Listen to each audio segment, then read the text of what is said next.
That's an old man, a brain fart there or something.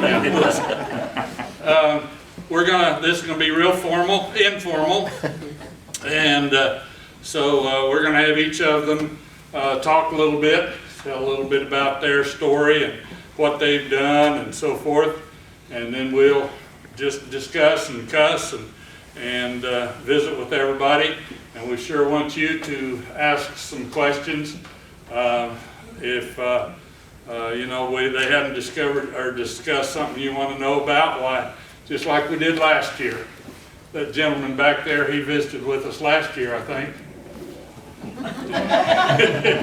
Anyway, we'll start out. Alfie, would you like to, Alfred Janssen, a world-renowned photographer, and there's some pictures up here that if any of you are interested, he brought some of his pictures that he's taken through the years, and he'd be delighted if you wanted to come up and look at them as the day goes on. And if you have your spouse or family with you when you're talking, why, introduce them for us if you would.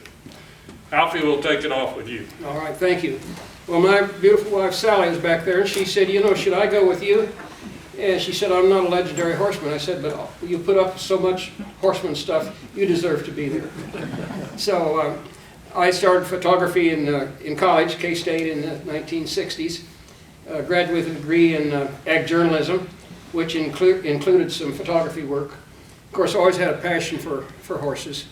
And when I graduated, I went back to family farm and tried to increase my knowledge and practice of horse pictures. And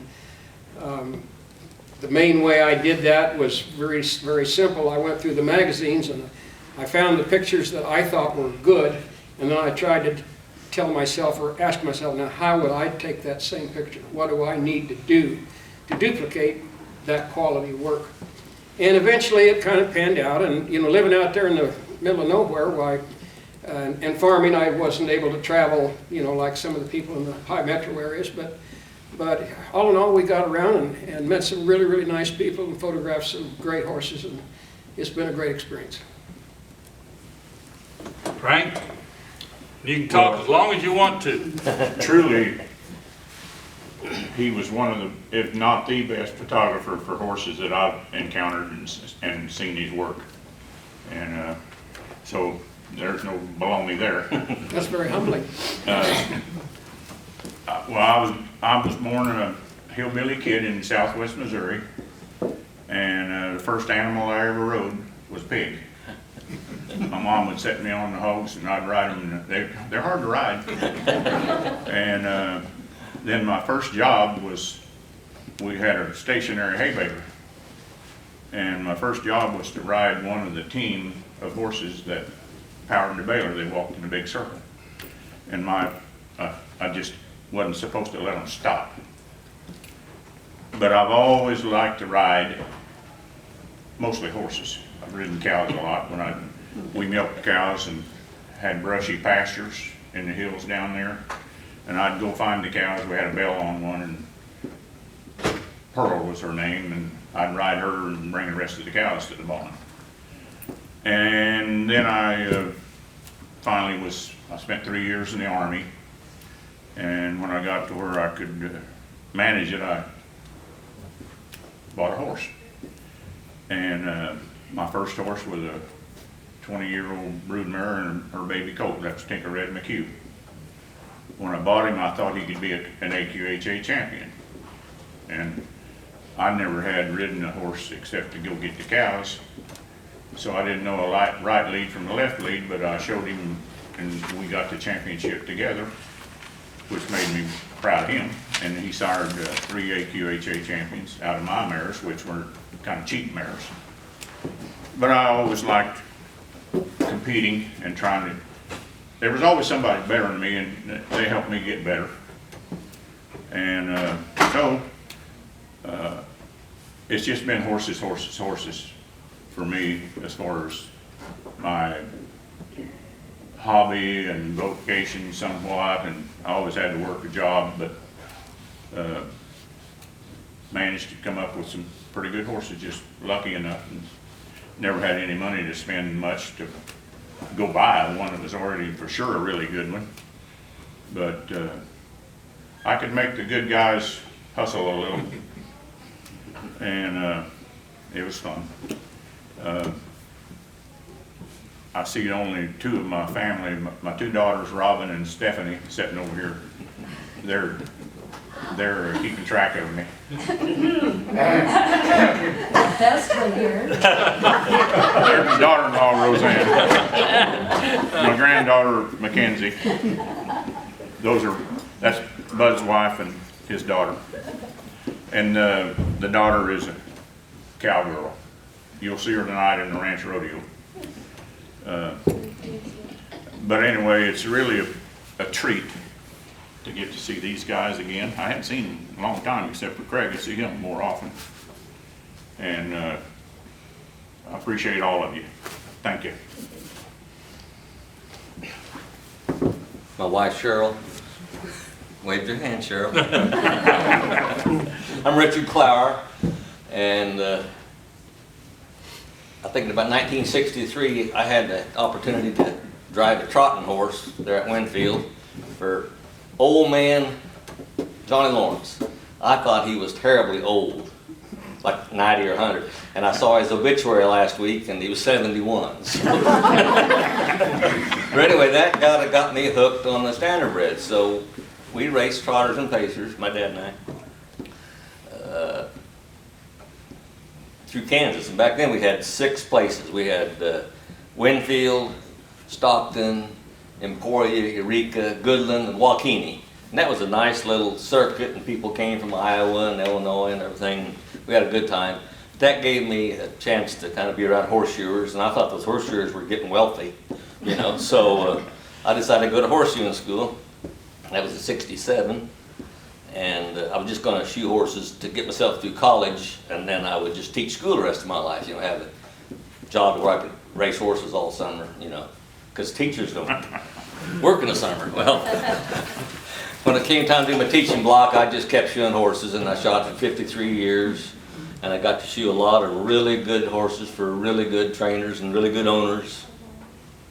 Met a lot of good people, but I happened to shoe 2 world champion running horses and 1 world champion 5-gated. And in the quarter horse industry, in 1999, the Quarter Horse Association, everybody probably got one, I don't know, but it had the list of all the world champions. And I had shod 47 of them, and that was in '99. So if I said I shod 100, adding 20 years to it, I don't think I'd be lying too much, but it was really, and I don't know what I'd say, but if the people I met, people might say, who was the best horseman you ever saw? I don't know, because one guy is really good at breaking colts, but after 90 days, he's probably taking them somewhere else, you know. Somebody else was really good showing, but he's not very good at breaking colts. And so I really wouldn't say if I knew who the best horseman I was ever around, but I could drop a few names. You know? I have to throw in a little bit. Richard is kind of one of my favorites because his sister and I are high school classmates, and born and raised there at Winfield.